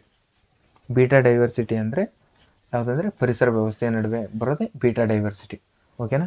ನೆಕ್ಸ್ಟ್ ಏನು ಕೇಳ್ತಿದ್ದೇನೆ, ವನ್ಯಜೀವಿ ಧಾಮಗಳು, ರಾಷ್ಟ್ರೀಯ ಉದ್ಯಾನಗಳು ಮತ್ತು ರಾಜ್ಯಗಳು ಕೇಳ್ತೇನೆ. ಬಂಡೀಪುರ ರಾಷ್ಟ್ರೀಯ ಉದ್ಯಾನ ಕರ್ನಾಟಕ ಇದಕ್ಕೆ. ಓಕೆನಾ. ರಣತಂಬೂರು ರಾಜಸ್ಥಾನ, ಜಿಮ್ ಕಾರ್ಬೆಟ್ಟು ಉತ್ತರಾಖಂಡ, UP ದುಧ್ವಾ ರಾಷ್ಟ್ರೀಯ ಉದ್ಯಾನವನ. ಮತ್ತೆ ಕೂಡ ಹೊಂದಿಸಿ ಬರೋಕೆ ಹೇಳಿದಾನೆ. ಈಗ ಹೇಳಿದ್ನಲ್ಲ ಅಷ್ಟಕ್ಕೆ ಹೊಂದಿಸ್ಕೊಳ್ರಿ ಅದನ್ನ, ಹಂಗಂದ್ರೆ ಸೆಕೆಂಡ್ ಆಪ್ಷನ್ ರೈಟ್ ಆಗುತ್ತೆ. ನೆಕ್ಸ್ಟ್, ವನ್ಯಜೀವಿಗಳ ವಾರವನ್ನು ಯಾವಾಗ ಆಚರಿಸಲಾಗುತ್ತದೆ? ವನ್ಯಜೀವಿಗಳ ವಾರವನ್ನು ಅಕ್ಟೋಬರ್ನ ಮೊದಲ ವಾರವನ್ನು ವನ್ಯಜೀವಿಗಳ ವಾರ ಎಂದು ಆಚರಣೆ ಮಾಡಲಾಗುತ್ತದೆ. ಓಕೆನಾ. ನೆಕ್ಸ್ಟ್, ಸ್ಥಳೀಯ ಪ್ರಭೇದಗಳನ್ನು ಡ್ಯಾಶ್ ಪ್ರಭೇದಗಳಾಗಿ ಗುಣಲಕ್ಷಿಸುವುದು. ಸ್ಥಳೀಯ ಪ್ರಭೇದಗಳನ್ನು ಡ್ಯಾಶ್ ಪ್ರಭೇದಗಳಾಗಿ ಗುಣಲಕ್ಷಿಸುವವರು. ಹೊರಗಿನ ಮತ್ತು ಪಳಗಿದ ಒಂದು ನಿರ್ದಿಷ್ಟ ವಲಯದಲ್ಲಿ ಪ್ರತ್ಯೇಕವಾಗಿ ಕಂಡುಬರುತ್ತದೆ. ಪ್ರಸ್ತುತ ಅಳಿದಿರುವ ಪ್ರಭೇದಗಳು ತಳಿಗಾಗಿ ಬಂಧನದಲ್ಲಿರಿಸುವುದು. ಇದರಲ್ಲಿ ಒಂದು ನಿರ್ದಿಷ್ಟ ವಲಯದಲ್ಲಿ ಪ್ರತ್ಯೇಕವಾಗಿ ಕಂಡುಬರುವುದಕ್ಕೆ ಸ್ಥಳೀಯ ಪ್ರಭೇದ ಗುಣ ಅಂತ ಕರೀತಾರೆ. ಓಕೆನಾ. ಭಾರತದ ಯಾವ ಜೈವಿಕ ಭೌಗೋಳಿಕ ಪ್ರಾಂತ್ಯಕ್ಕೆ ಸೇರಿದೆ? ಭಾರತವು ಯಾವ ಜೈವಿಕ ಭೌಗೋಳಿಕ ಪ್ರಾಂತ್ಯಕ್ಕೆ ಸೇರಿದೆ ಅಂದ್ರೆ ಓರಿಯೆಂಟಲ್ ಪ್ರದೇಶ. ಎಲ್ಲಿದಪ್ಪ? ಆಪ್ಷನ್ 3 ಓರಿಯೆಂಟಲ್ ಪ್ರದೇಶಕ್ಕೆ, ಜೈವಿಕ ಭೌಗೋಳಿಕ ಪ್ರಾಂತ್ಯಕ್ಕೆ ಭಾರತವು ಸೇರಿದೆ. ಓರಿಯೆಂಟಲ್ ಪ್ರದೇಶ ಎಂಬ ಜೈವಿಕ ಭೌಗೋಳಿಕ ಪ್ರಾಂತ್ಯಕ್ಕೆ ಭಾರತವು ಸೇರಿದೆ. ನೆಕ್ಸ್ಟ್, ಒಂದು ಮತ್ಸ್ಯಗಾರ ಫೈಟೋಪ್ಲಾಂಕ್ಟನ್, ಜೂ ಪ್ಲಾಂಕ್ಟನ್, ಬೆಂಜೋತಾನ್ ಮತ್ತು ಮೀನುಗಳು ಜೀವರಾಶಿ ಸಂಖ್ಯೆಗಳನ್ನು ಹೊಂದಿರುತ್ತದೆ. ಈ ಕೆಳಗಿನ ಯಾವ ಹೇಳಿಕೆ ಸರಿಯಾಗಿದೆ ಅಂತ ಕೇಳಿದ್ದೇನೆ. ಒಂದು ಪ್ರತಿಲೋಮ ಪಿರಮಿಡ್ ಸಂಖ್ಯೆ ಆಗಿದೆ. ರೈಟ್. ಇದು ಪ್ರತಿಲೋಮ ಪಿರಮಿಡ್ ಸಂಖ್ಯೆ ಆಗಿದೆ. ಜೀವರಾಶಿಯ ಒಂದು ಮೇಲ್ಮುಖ ಪಿರಮಿಡ್ ಆಗಿದೆ. ಅಂದ್ರೆ ಈ ತರ ಪಿರಮಿಡ್ ಆಗಿದೆ ಅಂತ ಹೇಳ್ತಿದ್ದೇನೆ. ಇದು ಕೂಡ ರೈಟ್. ಮೇಲಿನ ಒಂದು ಮತ್ತು ಹೇಳಿಕೆ ಎರಡು ಸರಿ. ಎರಡು ಕೂಡ ಸರಿ. ಇವು ಮೇಲೆ ಎಲ್ಲ ಹೇಳಿಕೆ ಸರಿ. ಎಲ್ಲ ಹೇಳಿಕೆಗಳು ಸರಿ. ಇದಕ್ಕೆ ರೈಟ್ ಆನ್ಸರ್. ಓಕೆನಾ. ನೆಕ್ಸ್ಟ್, 2023ರ ವರ್ಷದಲ್ಲಿ ಕೆಳಗಿನ 4 ಪರಿಸರ ಮತ್ತು ಜೀವ ವೈವಿಧ್ಯತೆ ದಿನಗಳ ಆಚರಿಸಲು ಕೆಳಗಿನ ಯೋಜಿಸಿದ ಅವುಗಳನ್ನು ದಿನಾಚರಣೆ ದಿನಾಂಕವನ್ನು ಆಧಾರದ ಮೇಲೆ ಇದು ಕೂಡ ರಿಪೀಟೆಡ್ ಕ್ವಶನ್. ಅಲ್ಲಿ ಭೂದಿನ ಅಂತಲೂ ಕೇಳಿದ್ರು, ವಿಶ್ವ ಪರಿಸರ ದಿನ ಕೇಳಿದ್ರು. ಇಲ್ಲೇನು ಕೇಳಿದೆ ಅಂದ್ರೆ ಅದ್ರ 4 ಕೇಳಿದ್ದಾನೆ, 4 ಆರ್ಡರ್ ವೈಸ್ ಕೇಳಿದ್ದಾನೆ ತಿರ್ಗಾ. ಓಕೆನಾ. ಒಂದು ನಿಮಿಷ. ವಿಶ್ವ ಪರಿಸರ ದಿನ ಯಾವಾಗಪ್ಪ? ಜೂನ್ 5. ವಿಶ್ವ ಪರಿಸರ ದಿನ ಜೂನ್ 5. ವಿಶ್ವ ಹಿಮಾಲಯ ದಿನ ಯಾವಾಗಂದ್ರೆ ಸೆಪ್ಟೆಂಬರ್ 9. ಇವಾಗ ಆರ್ಡರ್ ವೈಸ್ ಹೊಂದಿಸ್ರಿ ನೀವು. ಓಕೆನಾ. ವಿಶ್ವ ಭೂ ದಿನ ಯಾವಾಗಂದ್ರೆ ಮಾರ್ಚ್ 22. ವಿಶ್ವ ಜೀವ ವೈವಿಧ್ಯತಾ ದಿನ ಯಾವಾಗಂದ್ರೆ ಮೇ 22. ಓಕೆನಾ. ಈಗ ಆರ್ಡರ್ ವೈಸ್ ಹೊಂದಿಸಿದ್ರೆ CDAB ಇದಕ್ಕೆ ರೈಟ್ ಆನ್ಸರ್ ಆಗ್ತದೆ. ವಿಶ್ವ ಪರಿಸರ ದಿನ ಜೂನ್ 5, ಹಿಮಾಲಯ ದಿನ ಸೆಪ್ಟೆಂಬರ್ 9, ಭೂ ದಿನ ಮಾರ್ಚ್ 22, ವಿಶ್ವ ಜೀವ ವೈವಿಧ್ಯತಾ ದಿನ ಮೇ 22. ಓಕೆ. ನೆಕ್ಸ್ಟ್, ಕೆಳಗಿನ ಲಕ್ಷಣಗಳಲ್ಲಿ ಯಾವ ವಿಲಕ್ಷಣವಾಗಿರುತ್ತೆ? ಯಾವುದು ರಾಂಗ್? ಇದಕ್ಕೆ ಗುಂಪಿಗೆ ಯಾವುದು ಹೊಂದಲ್ಲ ಅಂದ್ರೆ ಪೋಟೋಮನ್ ಅಂತ ಇದೆಯಲ್ಲ, ಇದು ಹೊಂದಲ್ಲ. ಇದಕ್ಕೆ ಪ್ಲಾಂಕ್ಟನ್, ಇಕೋಟಾಮ್, ಪೈಟರಾಟಾಮ್ ಇವೆಲ್ಲ ನೀರೊಳಗೆ ಕಂಡು ಬರ್ತವೆ. ದಕ್ಷಿಣ ಆಫ್ರಿಕಾದಿಂದ ತರಿಸಲಾದ ಚಿರತೆಗಳನ್ನು ಡ್ಯಾಶ್ನಲ್ಲಿ ಪರಿಚಯಿಸಲಾದ ಕುನೋ ರಾಷ್ಟ್ರೀಯ ಉದ್ಯಾನವನ. ಕೆಳಗಿನವುಗಳಲ್ಲಿ ಯಾವುದು ಮೂಲ ಸಂರಕ್ಷಣೆಯ ಭಾಗವಲ್ಲ? ಅಲ್ಲೇ ಹೋಗಿ ಸಂರಕ್ಷಣೆ ಭಾಗ ಯಾವುದು ಅಲ್ಲ ಅಂತ ಕೇಳ್ತಿದ್ರೆ ಸಸ್ಯೋದ್ಯಾನ. ಇದು ಗಾರ್ಡನ್ ಇರ್ತೈತಲ್ಲ, ಅಲ್ಲಿ ಬೇರೆ ಕಡೆಯಿಂದ ತಗೊಂಡ್ ಬಂದು ಸಂರಕ್ಷಣೆ ಮಾಡೋದಕ್ಕೆ ಇನ್ಸಿಟು ಎಕ್ಸಿಟು ಅಂತ ಬರ್ತಾವ್ರಿ. ಆ ಕಾನ್ಸೆಪ್ಟ್ ಥ್ರೂ ಕೇಳೋದು ಇದನ್ನ. ಮೂಲ ಸಂರಕ್ಷಣೆ ಭಾಗ ಯಾವ್ದಲ್ಲ ಅಂದ್ರೆ ಸಸ್ಯೋದ್ಯಾನ ಅಲ್ಲ. ರಾಷ್ಟ್ರೀಯ ಉದ್ಯಾನವನ್ನ ಅಲ್ಲೇ ಪ್ರೊಟೆಕ್ಟ್ ಮಾಡಬೇಕು. ಪವಿತ್ರ ತೋಪುಗಳನ್ನು ಕೂಡ ಅಲ್ಲೇ ಪ್ರೊಟೆಕ್ಟ್ ಮಾಡಬೇಕು. ಜೀವಕೋಳದ ಮೀಸಲುಗಳನ್ನು ಕೂಡ ನಾವು ಅದೇ ಪ್ಲೇಸಲ್ಲಿ ಪ್ರೊಟೆಕ್ಟ್ ಮಾಡಬೇಕು. ಅದೇ ಸಸ್ಯೋದ್ಯಾನಗಳಂದ್ರೆ ಈಗ ಯಾವುದಾದ್ರೂ ಸಸ್ಯಗಳು ಇವು ಇದ್ರ ಅಂತಿಮ ಆಗಿರ್ತವೆ ಅಂದ್ರೆ ಇದು ಕಳ್ಕೊಳ್ತವೆ, ಇದ್ರನ್ನ ಅಂತಸ್ತು ಅಂದ್ರೆ ಇದನ್ನ ಸರ್ವನಾಶ ಆಗ್ತದೆ ಅಂತ ಇದ್ದಾಗ ಅಂತ ಗಿಡಗಳನ್ನ ಅಂತ ಸಸ್ಯಗಳನ್ನ ತಂದು ಒಂದತ್ರ ಪ್ರೊಟೆಕ್ಟ್ ಮಾಡಿ ಬೆಳೆಸ್ತಾರಲ್ವಾ, ಅದಕ್ಕೆ ಮೂಲ ಸಂರಕ್ಷಣಾ ಭಾಗವಲ್ದೇನೆ ಬೇರೆ ಕಡೆ ತಂದು ಬೆಳೆಸೋಕೆ ಸಸ್ಯೋದ್ಯಾನ ಅಂತಾರೆ. ಹಾಗಿದ್ದಾಗ ಮೂಲ ಸಂರಕ್ಷಣೆಯಲ್ಲಿನೇ ಅಂದ್ರೆ ಮೂಲ ಅದರ ಸ್ಥಳದಲ್ಲಿನೇ ಸಂರಕ್ಷಣೆ ಮಾಡಲಾಗದಂಥದ್ದು ಯಾವುದಂತ ಕ್ವಶನ್ ಕೇಳಿದಾನೆ. ಓಕೆ. ಇನ್ಸಿಟು ಎಕ್ಸಿಟು ಅಂತ ಬರುತ್ತೆ ಅದರಲ್ಲಿ. ನಾನು ಇದನ್ನ ಮಾಡಿದ್ದೀನಲ್ವ ಕ್ಲಾಸ್, ಇದ್ರದ್ದು ಆಲ್ರೆಡಿ ಒಂದು ಕ್ಲಾಸ್ ಮಾಡಿದ್ದೀನಿ ನೋಡ್ರಿ EVS ಬಗ್ಗೆ. ಅದರಲ್ಲಿ ಅದನ್ನ ಕವರ್ ಮಾಡಿದ್ದೀನಿ. ಇನ್ಸಿಟು ಎಕ್ಸಿಟು ಕಾಯ್ದೆಗಳು ಮತ್ತು ಅದಕ್ಕೆ ಸಂಬಂಧಿಸಿದ ವರ್ಷಗಳನ್ನು ಕೇಳಿದ್ದೇನೆ. ಈಗ ಪರಿಸರ ಸಂರಕ್ಷಣಾ ಕಾಯ್ದೆ ಗೊತ್ತಿರುತ್ತೆ, ಅರಣ್ಯ ಸಂರಕ್ಷಣಾ ಕಾಯ್ದೆ, ವನ್ಯಜೀವಿ ಜೀವ ವೈವಿಧ್ಯತೆ ಕಾಯ್ದೆ ಅಂತ ಕೇಳಿದ್ದೇನೆ. ಪರಿಸರ ಸಂರಕ್ಷಣಾ ಕಾಯ್ದೆ ಯಾವಾಗಪ್ಪ? 1986 ಪರಿಸರ ಸಂರಕ್ಷಣಾ ಕಾಯ್ದೆ. ಅರಣ್ಯ ಸಂರಕ್ಷಣಾ ಕಾಯ್ದೆ ಯಾವಾಗಂದ್ರೆ ಇದು 1980. ವನ್ಯಜೀವಿ ಸಂರಕ್ಷಣಾ ಕಾಯ್ದೆ ಯಾವಾಗಂದ್ರೆ 1972. ಜೀವ ವೈವಿಧ್ಯತೆ ಸಂರಕ್ಷಣಾ ಕಾಯ್ದೆ 2002.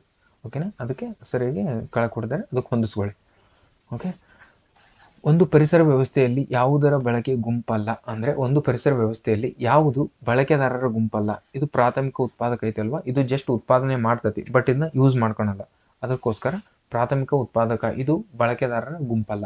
ನೆಕ್ಸ್ಟ್, ಅಂತರ್ನಿರ್ದಿಷ್ಟ ವಿರೋಧಾತ್ಮಕ ಸಂಬಂಧಗಳಲ್ಲಿ ಒಂದು. ಅಂತರ್ನಿರ್ದಿಷ್ಟ ವಿರೋಧಾತ್ಮಕ ಸಂಬಂಧಗಳಲ್ಲಿ ಒಂದು ಯಾವುದಂದ್ರೆ ಅಮೆನ್ಸಲಿಸಮ್ ಅಂತ ಬರುತ್ತಲ್ವಾ. ಅಂತರ್ನಿರ್ದಿಷ್ಟ ವಿರೋಧಾತ್ಮಕ ಸಂಬಂಧಗಳಲ್ಲಿ ಅಮೆನ್ಸಲಿಸಮ್ ಸಂಬಂಧಪಡ್ತದೆ. ಓಕೆ. ಕಾಲಮ್ ಎ ಮತ್ತು ಕಾಲಮ್ ಬಿ ಪದಗಳು ಯೂರಿಥರ್ಮಲ್, ಯೂರಿಪೆಜಿಕ್, ಸ್ಟೀನೋಹಾಲೈನ್, ಸ್ಟೀನೋಶಿಯಲ್ ಅಂತ ಬರ್ತದೆ. ಇದಕ್ಕೆ ಏನಂದ್ರೆ ರೈಟ್ ಆನ್ಸರು, ಡೈರೆಕ್ಟ್ ಆನ್ಸರ್ ಹೇಳೋದಾದ್ರೆ ಆಪ್ಷನ್ ಎ.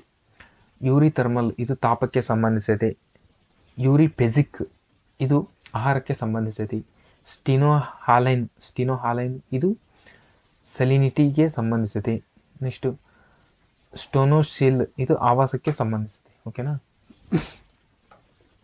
ನೆಕ್ಸ್ಟ್, ಪ್ಲಾಂಕ್ಟಾನ್ ಸೂಕ್ಷ್ಮಜೀವಿಗಳು ಡ್ಯಾಶ್ನಲ್ಲಿ ಜೀವಿಸುತ್ತವೆ. ಪ್ಲಾಂಕ್ಟಾನ್ ಸೂಕ್ಷ್ಮ, ನೆಕ್ಟಾನು, ಪ್ಲಾಂಕ್ಟಾನು, ಬೆಂತೋಸು ಅಂತ ಸ್ವಲ್ಪ ಟರ್ಮ್ಸ್ ಬರ್ತವೆ. ಅದು ನಾನು ಆ ಕ್ಲಾಸಲ್ಲಿ ನಾನು ಕವರ್ ಮಾಡಿದ್ದೀನಿ. ಬೇಕಾದ್ರೆ ನೀವು ಅಲ್ಲಿ ಹೋಗಿ ನೋಡ್ಕೊಳ್ಳಿ ಅದನ್ನು.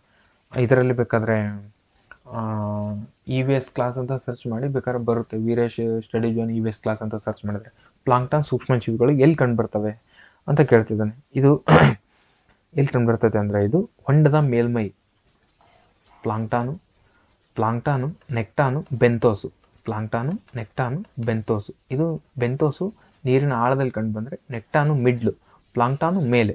ಈ ಸೂಕ್ಷ್ಮಜೀವಿಗಳು ಪ್ಲಾಂಕ್ಟಾನು ತೇಲ್ತಾವ ಮೇಲೆ, ಅದಕ್ಕೆ ಹೊಂಡದ ಮೇಲ್ಮೈ ಕಂಡು ಬರ್ತದೆ. ಒಂದು ಸ್ಥಳೀಯ ಹವಾಮಾನ ವ್ಯತ್ಯಾಸವನ್ನು ಏನೆಂದು ಕರೀತಾರೆ ಅಂದರೆ ಮೈಕ್ರೋ ಕ್ಲೈಮೇಟ್ ಅಂತ ಕರೀತಾರೆ. ಓಕೆ. ಇನ್ನೋವಾ ಅಗ್ರಿ ಬಯೋಪಾರ್ಕ್ ಎಲ್ಲೈತೆ ಅಂದರೆ ಇದು ಕೋಲಾರ ಜಿಲ್ಲೆ ಒಳಗೆ ಐತಿ. Innova agri biopark. Green food park ಎಲ್ಲೈತೆ ಅಂದರೆ green food park Bagalkot. Akshaya food park Chitradurga. ಆದರೆ Jevargi agro food park Kalaburagi. ಓಕೆನಾ. ಇದಕ್ಕೆ right answer option A. Next, ozone ಗೋಳವು ಟ್ರೋಪೋಸ್ಫಿಯರ್, ಸ್ಟ್ರಾಟೋಸ್ಫಿಯರ್ನ ಕಂಡುಬರ್ತೈತಿ. ಸ್ಟ್ರಾಟೋಸ್ಫಿಯರ್ನಿಗೆ ಕನ್ನಡದಲ್ಲಿ ಸ್ತರಗೋಳ ಅಂತಾರೆ. ಒಂದು ಕಿರಿತಗ್ಗು ಪರಿಸರ ವ್ಯವಸ್ಥೆಗೆ ಉದಾಹರಣೆ ಯಾವುದಂದ್ರೆ ಇದು ಕೂಡ ರಾಮ್ಸರ್ ಸೈಟ್ ಬಗ್ಗೆ, ಜೌಗುಭೂಮಿ ಬಗ್ಗೆ ಕೇಳ್ತಿದ್ದಾರೆ. ಕೆರೆ, ಹೊಂಡ, ಜೌಗುಭೂಮಿ ಮೇಲಿನ ಹೇಳಿಕೆಗಳು 4 ಹೇಳಿಕೆಗಳು ಕೂಡ ಸರಿ. ಇಂಗ್ಲೀಷಲ್ಲಿ ನೋಡ್ಕೊಳ್ಬೇಕಾದ್ರೆ ಐ ಹೋಪ್ ಈಗ ಮಾಡಿರೋ ಕ್ಲಾಸ್ ನಿಮಗೆ ಅರ್ಥ ಆಗಿದೆ, ಯೂಸಸ್ ಆಗ್ತಿದೆ ಅಂತ ಭಾವಿಸ್ತೀನಿ. ಹಾಗೆ ಕ್ಲಾಸ್ ಹೇಗಿತ್ತು ಅಂತ ಕಮೆಂಟ್ ಮಾಡಿ ತಿಳಿಸಿ. ಅದೇ ರೀತಿ ಉಳಿದಿದ್ದ ಕ್ಲಾಸನ್ನು ಕೂಡ ನೋಡಿ, ಯಾಕಂದರೆ ನಿಮಗೆ KPSC ಗ್ರಿಪ್ ಬರುತ್ತೆ. ಗ್ರಿಪ್ ಬರಬೇಕಂದ್ರೆ ನೀವು ಉಳಿದಿದ್ದ 7 ಕ್ಲಾಸು ಕೂಡ ನೋಡಿ ಅಂತ ಹೇಳ್ತಾ ಇಲ್ಲಿಗೆ ಕ್ಲಾಸ್ ಎಂಡ್ ಮಾಡ್ತೀನಿ. ಇಲ್ಲಿವರೆಗೂ ಕ್ಲಾಸ್ ನೋಡಿದ್ರೆ ಥ್ಯಾಂಕ್ ಯು ವೆರಿ ಮಚ್ ಅಂತ ಹೇಳ್ತಾ ಇಲ್ಲಿಗೆ ಕ್ಲಾಸ್ ಎಂಡ್ ಮಾಡ್ತಿದ್ದೀನಿ.